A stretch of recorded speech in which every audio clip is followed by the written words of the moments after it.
오늘 아침 우리에게 주시는 하나님 말씀은 열왕기하 9장 14절로 26절까지의 말씀입니다. 열왕기하 9장 14절로 26절까지의 말씀을 봉독하겠습니다. 이에 nim시의 손자 여호사밧의 아들 예후가 요람을 배반하였으니 곧 요람이 온 이스라엘과 더불어 아람의 왕 하사엘과 맞서서 길르앗 라못을 지키다가 아람의 왕 하사엘과 더불어 싸울 때에 아람 사람에게 부상한 것을 치료하려 하여 이스라엘로 돌아왔던 때라. 예후가 이르되 너희 뜻에 합당하거든 한 사람이라도 이 성에서 도망하여 이스라엘에 알리러 가지 못하게 하라 하니라. 예후가 병거를 타고 이스라엘로 가니 요람 왕이 거기에 누워 있었음이라. 유다의 왕 아하시야는 요람을 보러 내려왔더라. 이스라엘 망대에 파수꾼 하나가 서 있더니 예후의 무리가 오는 것을 보고 이르되 내가 한 무리를 보나이다 하니 요람이 이르되 한 사람을 말에 태워 보내어 맞이하여 평안하냐 묻게 하라 하는지라. 한 사람이 말을 타고 가서 만나 이르되 왕의 말씀이 평안하냐 하시더이다 하매 예후가 이르되 평안이 내게 상관이 있느냐 내 뒤로 물러나라 하니라. 파수꾼이 전하여 이르되 사자가 그들에게 갔으나 돌아오지 아니하나이다 하는지라. 다시 한 사람을 말에 태워 보내었더니 그들에게 가서 이르되 왕의 말씀이 평안하냐 하시더이다 하매 예후가 이르되 평안이 내게 상관이 있느냐 내 뒤를 따르라 하더라. 파수꾼이 또 전하여 이르되 그도 그들에게까지 갔으나 돌아오지 아니하고 그 병거 모는 것이 nim시의 손자 예후가 모는 것 같이 미치게 모나이다 하니 요람이 이르되 메우라 하매 그의 병거를 메운지라. 이스라엘 왕 요람과 유다 왕 아하시야가 각각 그의 병거를 타고 가서 예후를 맞을새 이스라엘 사람 나봇의 토지에서 만나매 요람이 예후를 보고 이르되 예후야 평안하냐 하니 대답하되 내 어머니 이세벨의 음행과 술수가 이렇게 많으니 어찌 평안이 있으랴 하더라. 요람이 곧 손을 돌이켜 도망하며 아하시야에게 이르되 아하시야여 반역이로다 하니 예후가 힘을 다하여 활을 당겨 요람의 두 발 사이를 쏘니 화살이 그의 염통을 꿰뚫고 나오매 그가 병거 가운데 엎드러진지라. 예후가 그의 장관 빗갈에게 이르되 그 시체를 가져다가 이스라엘 사람 나봇의 밭에 던지라.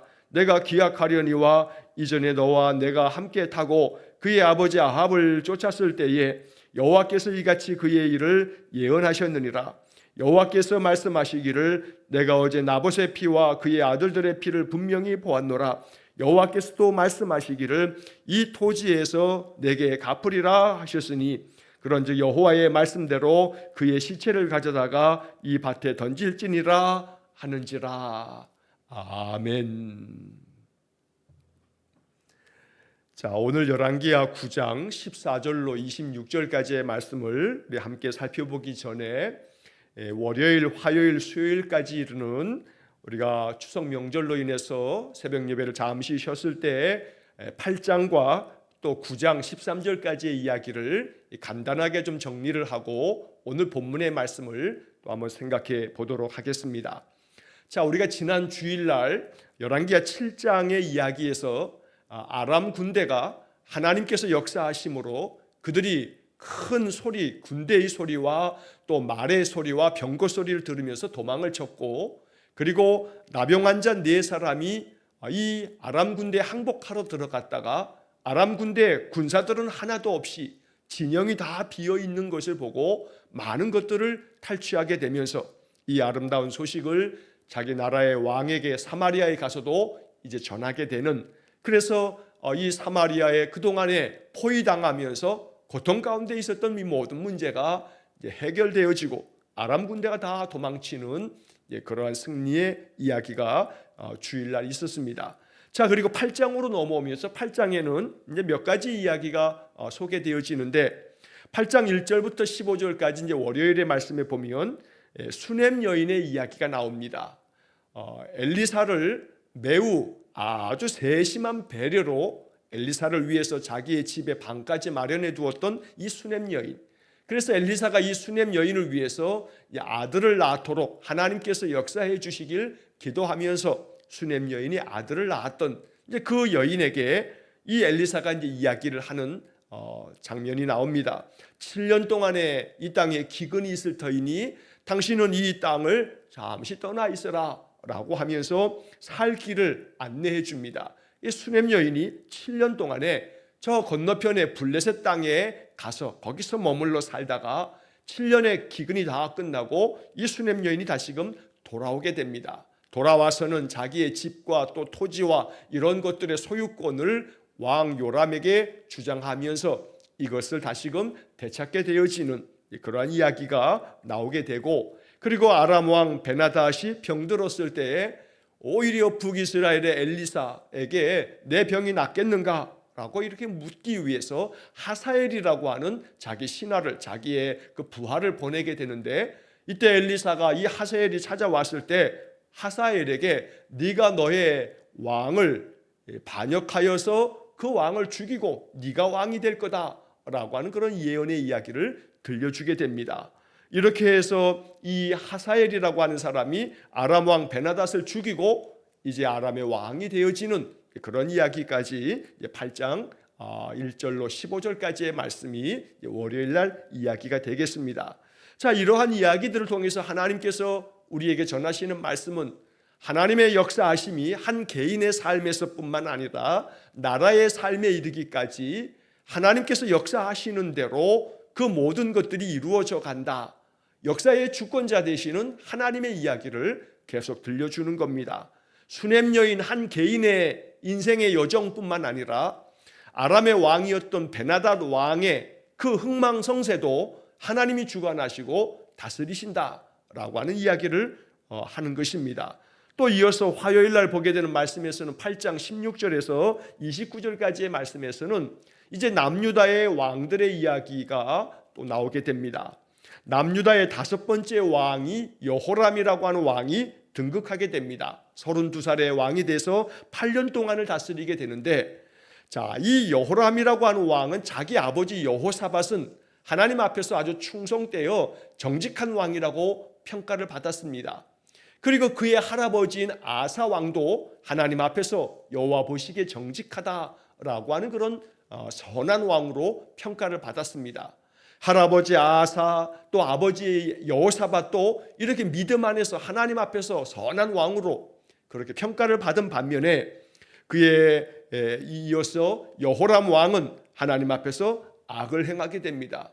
이렇게 악을 행하면서 우상 숭배에 빠지게 되면서 이 여호람 왕 때 그동안에는 에돔을 다스렸는데 에돔이 배반하고 림나라고 하는 곳도 배반하면서 남유다는 점점 힘이 약해지게 됩니다. 하나님을 섬기고 하나님 앞에 충성된 왕들은 그 나라가 굳건하여지고 강하여진 반면에 하나님 거역하고 우상 숭배에 빠지고 악을 도모하는 왕들의 시대에는 점점 이 남유다가 쇠약해지는 그런 이야기를 열왕기하는 계속 말씀을 우리에게 전합니다.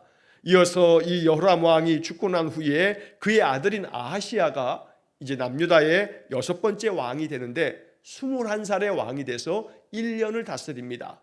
1년 만에 이 아하시야는 죽음을 맞이하게 됩니다.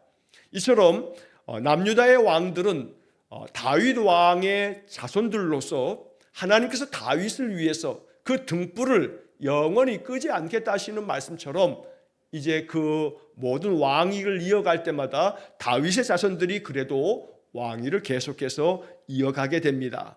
자, 이렇게 해서 8장의 이야기는 바로 남유다의 5번째 왕이었던 여호람과 6번째 왕인 아하시야 왕의 그런 통치 행위를 기록하면서 여호와 보시기에 악을 행했다라고 하는 그런 평가를 내리게 됩니다.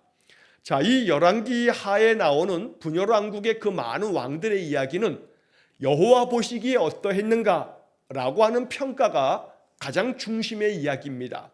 여호와 보시기에 선하였다든지 정직하였다든지 아니면 여호와 보시기에 악을 행함으로 그들의 조상이었던 여로보암의 죄를 따랐다든가 이렇게 누구의 죄를 이어서 그들이 악을 행했다라고 하는 그런 평가가 기록이 됩니다. 그래서 우리는 이 열왕기하를 읽으면서 선한 왕들, 여호와 보시기에 정직한 왕들을 우리가 주목해서 살펴보고, 또 반대로 그 외에 더 많은 사람들은 남유다에 있어서는 12명의 왕이, 또 북이스라엘은 19명의 왕이 여호와 보시기에 악을 행한 왕으로 이렇게 성경은 기록하고 평가되어져 있습니다. 그래서 우리는 이 열왕기하의 이 역사서를 읽으면서 계속된 이 왕들의 악행을 보면서 이게 반면교사가 되어지고, 하나님 앞에서 늘 정직하고 하나님 보시기에 선한 왕들의 삶 속에 하나님이 부어주신 은혜, 또 반대로 여호와를 거역하고 악을 행한 자들에게 하나님께서 어떻게 그들을 다스렸는가라고 하는 것들을 우리가 보면서 이것이 우리의 신앙의 삶, 우리의 인생의 삶을 어찌 살아가야 하는가라고 하는 것에 큰 영적 교훈이 될 수 있어야겠습니다. 자, 이렇게 해서 이제 8장의 이야기가 끝나고 9장으로 넘어오게 되면 이 9장의 이야기에서 이제 북이스라엘의 새로운 왕조가 들어서는 이야기가 나옵니다. 어제 보게 되는 9장 1절부터 13절까지의 이야기에서는 예후라고 하는 사람은 북이스라엘의 군대 장관입니다. 여러 장수들 중에서 아주 으뜸 가는 그런 장수인데, 이 예후가 엘리사가 그 제자 한 사람, 선지자의 제자 한 사람을 이 예후에게 보내서 예후에게 기름을 붓고 네가 이제 이스라엘의 왕이 될 거라 라고 하는 그런 기름 부음을 받으며 예언을 말씀을 듣게 됩니다. 그리고 나서 이 예후가 이제 자기의 왕인 요람 왕을 이제 거역하고 반역함으로써 이 예후가 왕이 되어지는 그런 이야기가 바로 9장의 이야기가 되겠습니다. 자, 그래서 9장 1절부터 13절까지의 이제 어제 본문의 말씀에서는 하나님께서 엘리사를 통해서 이제 선지자의 제자 하나를 보내서 예후에게 기름을 붓는 이야기가 나옵니다. 그리고 이 예후에게 기름을 붓고 난 후에 함께 있었던 여러 장군들이 저 사람이 당신에게 와서 무슨 말을 했고 어떤 일이 있었느냐라고 하는 이야기를 하면서 예후가 하나님께서 나에게 기름을 부으셔서 나를 왕으로 삼는다고 그가 나에게 이야기를 하더라 라고 하면서 이 모든 군대의 장관들이 예후에게 옷을 벗어 그 아래 다 깔고 예후가 왕이라 하면서 이제 반역이 이렇게 도모가 되어지는 이야기가 되겠습니다. 자, 북이스라엘에는 왕조가 9번이나 바뀌게 됩니다. 그래서 북이스라엘의 맨 첫 번째 여로보암이 왕이 되고 난 후에는 여로보암과 그의 아들 나답, 이 두 사람이 왕이 되고 난 다음에 반역이 일어납니다. 반역이 자그만치 9 왕조니까 8번이나 반역이 일어나면서 왕조가 9개의 왕조가 들어서게 되는 겁니다. 자, 그 중에 이제 5번째 왕조가 이 예후 왕조입니다. 그래서 이 예후 왕조는 그나마 그래도 북이스라엘에서 예후, 여호아하스, 요아스, 여로보암 2세, 스가랴 이렇게 해서 5명의 왕들이 이 예후 왕조의 그 자식들이 계속해서 5대에 걸쳐서 이스라엘의 왕이 되어집니다. 19명의 이스라엘의 왕이 이스라엘 역사입니다. 그런데 그 19명의 왕 중에서 5명의 왕이 예후라고 하는 사람의 자손들에 의해서 왕조가 이어지는 겁니다. 쉽게 말하면 고려 왕조가 무너지고 태조 이성계를 통해서 조선 왕조가 이렇게 세워지는 것처럼 왕이 바뀌어지게 되면서 왕의 그 가문이 바뀌어지면서 왕조가 달라지는데, 예후 왕조가 그래도 북이스라엘에서 5명의 왕들로 이어질 만큼 이 예후 왕조 시대가 그나마 그래도 북이스라엘이 가장 강성했던 그런 시대가 바로 이 예후 왕조 시대입니다. 예후가 하나님 앞에서 기름 부음 받아서 요람을 반역함으로써 이제 구테타를 일으켜서 새로운 왕조를 시작하게 되는데, 예후가 처음에는 하나님의 명령대로 준행을 하다가 그가 하나님을 거역하고 악한 왕이 되어지게 되면서 이 북이스라엘의 5번째 왕조가 그나마 예후로부터 시작되면서 하나님의 말씀이 예후를 통해서 이루어지는, 그래서 아합의 시대의 그 악한 행실에 대한 심판까지 예후를 통해서 하나님이 심판하시는 이야기가 이제 우리가 지금 보고 있는 본문의 말씀이 되겠습니다. 하지만 예후가 이렇게 하나님의 손에 붙들려서 바로 그 앞에 있었던 오므리 왕조의 아합 왕의 그 악한 행실에 대한 심판까지 이루면서 하나님의 뜻을 잘 수행했다면 그나마 북이스라엘의 19명 중에서 그래도 이 예후 왕만큼은 하나님 보시기에 정직한 왕이다 라고 하는 평가를 받을 뻔도 했지만, 예후는 왕이 되어졌을 때 맨 처음만 그렇게 하나님의 뜻을 따랐을 뿐 그는 우상 숭배와 악을 행하는 일에 있어서 자기의 다른 왕조의 왕들과 다를 바가 없었습니다. 그래서 결국 이 예후조차도 하나님 앞에서 기름 부음을 받고 왕이 되었지만, 그러나 그는 하나님의 뜻을 온전히 이루지 못하였던 것입니다. 그래서 우리는 이 북이스라엘의 역사 가운데에서 다윗의 혈통은 아니지만 여로보암서부터 시작해서 19명의 왕들 가운데에서도 하나님께로부터 선지자로부터 기름 부음을 받아서 왕이 된 사람은 예후가 유일합니다.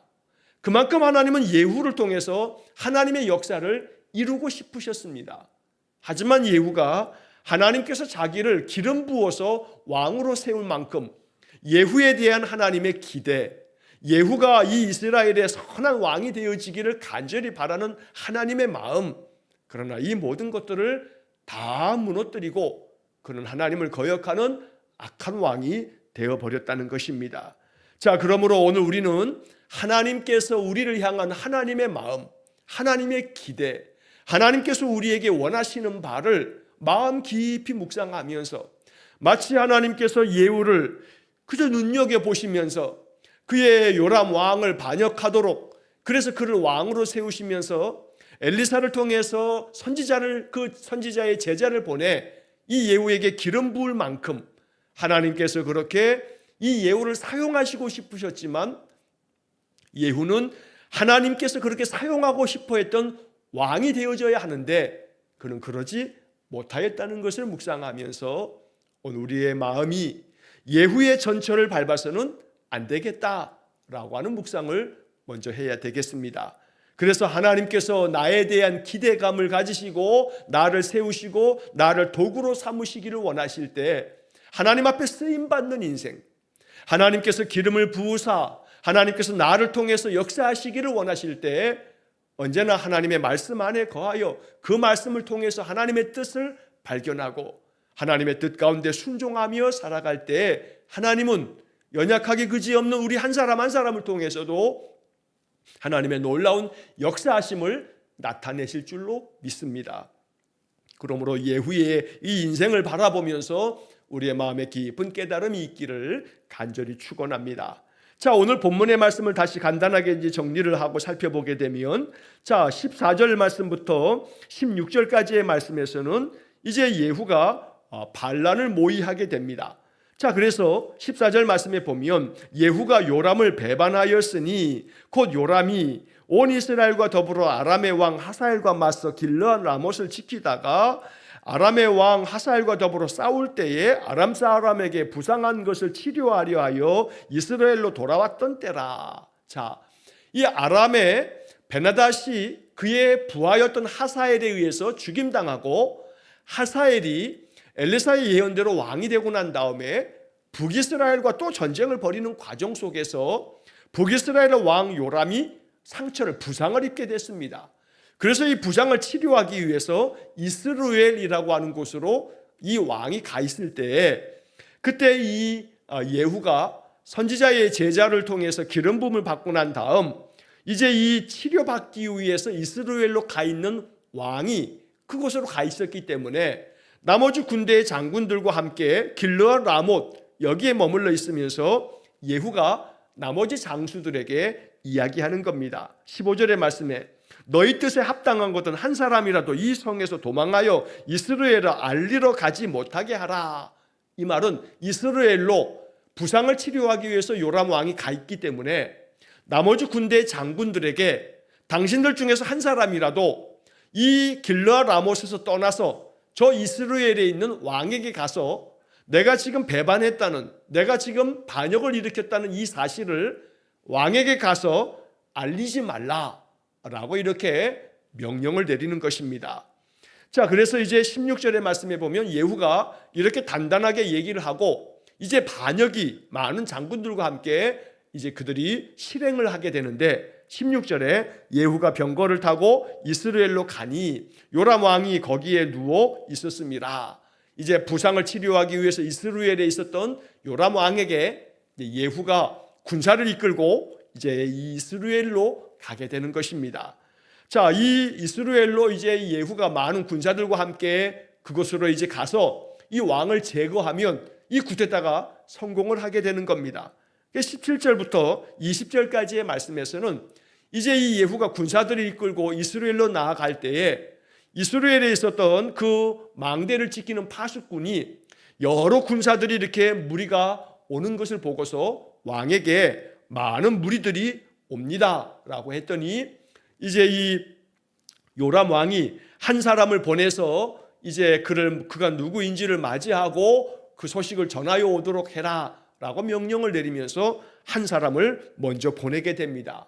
그럴 때 그가 가서 예후를 맞이하게 되면서 평안한 일로 찾아오시는 것입니까? 라고 물을 때 예후가 평안이 너에게 무슨 상관이 있냐? 너는 내 뒤를 따르라 라고 이렇게 명령하면서 이렇게 보냈던 이 사람이 오히려 예후의 편으로 그가 들어가게 됩니다. 자, 그러자 파수꾼이 이 사자를 먼저 이 척후병을 먼저 보냈지만 그가 돌아오지 않습니다. 그러면서 또다시 두 번째 사람을 이제 보내게 됐을 때도 똑같은 반응으로 예후가 그에게 명하기를 평안이 너에게 상관이 있느냐 하면서 이제 너는 내 뒤를 따르라 하면서 내 편이 되라 라는 겁니다. 쿠데타를 일으킨 이 예후가 이제 이 요람 왕이 보냈던 사람들을 한 사람 한 사람 자기 편으로 만들면서 이제 이스라엘 성읍으로 진격해 들어가게 됩니다.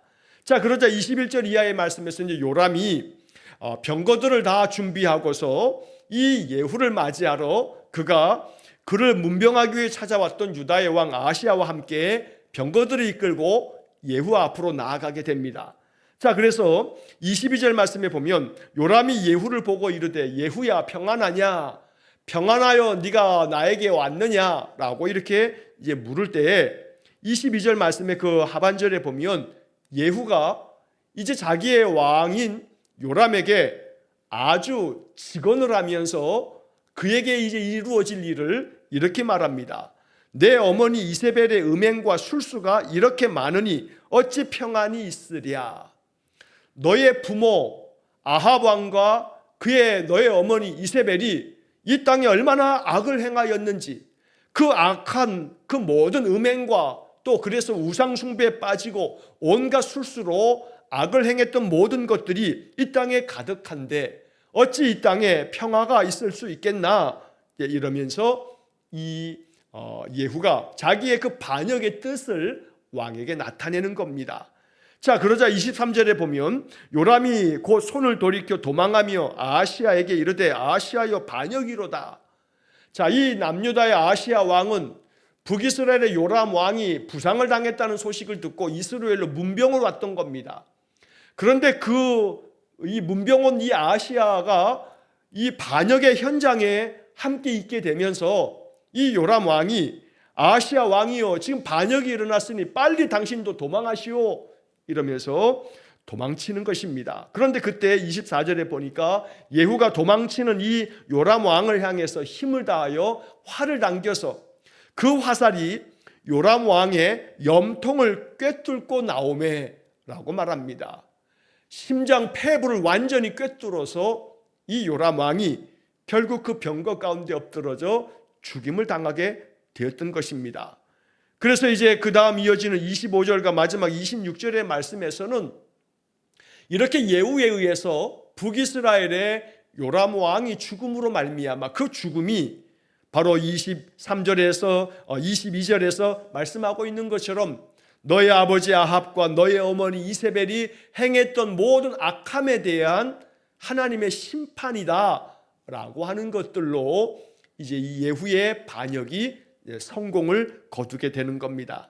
자, 그래서 25절과 26절 마지막 부분의 말씀을 보면 예후가 그의 장관 빗갈에게 이르되 그 시체를 가져다가 이스라엘 사람 나봇의 밭에 던지라 라고 말합니다. 이것이 매우 의미심장한 이야기입니다.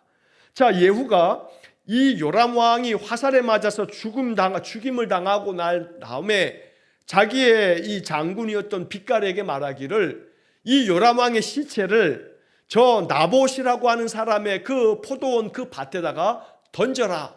왜 그러냐 하면 우리가 열왕기 사항을 읽으면서 이 아합 왕 때에 아합 왕이 나봇이라고 하는 사람의 그 포도원을 매우 참 좋은 정원처럼 잘 가꾸어서 이 이스라엘에 갈 때마다 이 이스라엘에는 바로 이 아합 왕의 별궁이 있었는데 그 별궁에 내려가 머무는 동안에는 그 옆에 있는 나봇이라고 하는 사람의 포도원이 너무나 탐스럽고 잘 갖추어져 있다 보니 이 나봇의 포도원을 욕심을 냈다가 이 나봇이 그 땅을 팔지 않겠다 하는 과정에서 이 아합이 마음 가운데 막 낙심을 하고 마음에 막 부글부글 끓어오르고 그러던 과정에 자기 아내 이세벨에게 그런 사정 이야기를 하면서 이세벨이 악한 음모를 꾸며서 나봇을 죽이게 됩니다. 그래서 이세벨이 이 나봇을 죽이고 난 다음에 그 나봇의 포도원을 아합이 차지하게 됐던 겁니다. 자기의 백성인 나봇을 무참히 살해하고 그의 소유를 빼앗았던 아주 악한 왕이 아합과 이세벨입니다. 하나님께서 이것에 대해서 심판하시면서 바로 이 나봇의 그 집안에 빼앗겼던 그 밭에다가 그 악을 행했던 바로 이 아합과 이세벨의 아들인 이 요람의 시체를 그 밭에다가 던져버려라 라고 이렇게 이 예후가 말하는 것입니다. 그러면서 이 예후가 너도 기억하는 것처럼 예전에 우리가 아합 왕을 따를 때에 하나님께서 이 아합에게 행했던 이 악한 행실에 대해서 말씀하신 그 예언의 말씀대로 이루어지는 거다 라고 이렇게 이야기를 하면서 26절에 여호와께서 말씀하시기를 내가 어제 나봇의 피와 그의 아들들의 피를 분명히 보았노라. 여호와께서 또 말씀하시기를 이 토지에서 내게 갚으리라 하셨으니 그런즉 여호와의 말씀대로 그의 시체를 가져다가 이 밭에 던질지니라. 하나님께서 나봇이 이렇게 왕에 의해서 죽임당하고 그의 모든 재산을 다 빼앗기는 억울한 일을 당했을 때 하나님께서 이 나봇의 그 억울한 피가 호소하는 소리를 들으시고 이것에 대해서 아합의 집안을 내가 멸하겠다는 하나님의 예언의 말씀을 성취하신 것이다. 이렇게 예후가 선포하면서 이 요람 왕의 그 죽임당한 시체를 나봇의 그 억울한 피 흘린 땅 나봇의 포도원 밭에다가 던져버리게 되는 그런 이야기가 오늘 본문의 이야기가 됩니다. 이렇게 해서 예후를 통해서 하나님께서 아합과 이세벨 그리고 그의 아들 요람에게 이어지는 이 악한 왕조를 이제는 완전히 무너뜨려서 바로 그들의 모든 왕조가 무너지고 새로운 예후 왕조가 이제 시작되어지는 그런 이야기가 오늘 본문의 이야기가 되겠습니다.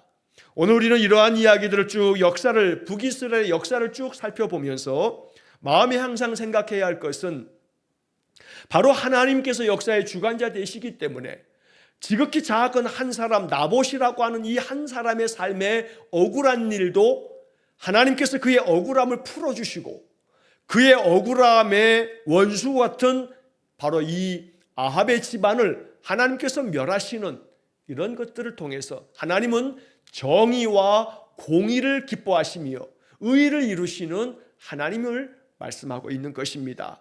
이처럼 하나님의 의로우심은 이렇게 심판받을 자를 심판하시면서 바로 아합 왕의 그 후손들이 완전히 멸망당하고 이제 하나님께서 새로운 사람 예후를 통해서 하나님은 이스라엘을 새롭게 변화시켜 가기를 원하셨다는 것입니다. 오늘 예후를 통한 북이스라엘 왕에 대한 반역의 이야기를 읽었습니다만 이렇기 때문에 하나님 앞에서 모든 세상의 권력자들과 통치자들은 겸허하게 자신의 그 권력을 악을 행하는데 오히려 그 권력을 사용하고 악한 행실로 나라를 다스릴 때에는 반드시 심판이 있음을 늘 이 열왕기하의 역사는 우리에게 알려주고 있다는 것입니다. 그러므로 이러한 이야기를 읽으면서도 우리는 우리가 살고 있는 이 시대, 이 나라를 돌아보면서도 항상 마음 가운데 기도해야겠습니다. 국민의 뜻을 받들지 아니하는 정권은 국민으로부터 외면당할 수밖에 없습니다. 아합의 왕의 그 후손들이 그러했던 겁니다. 아합의 아들 이 여호람은 자기 아버지와 자기 어머니의 악한 행실을 따르면서 결국 하나님의 심판을 받게 되어지고 왕조가 이렇게 몰락하고 말게 됩니다. 그러므로 오늘 우리는 이 열왕기하의 역사를 바라보면서도 우리가 살고 있는 오늘 이 시대의 이야기에 있어서도 항상 마음에 기도해야 할 것은 정권은 5년의 기한밖에 주어지지 않습니다. 그러나 이 5년의 기한 동안에 그 정권이 바르게 국민을 잘 받들어 섬기고 국민의 뜻을 잘 헤아리지 않으면 그 정권은 새롭게 다른 정당으로 바뀌어질 수밖에 없는 겁니다. 어느 정권도 마찬가지입니다.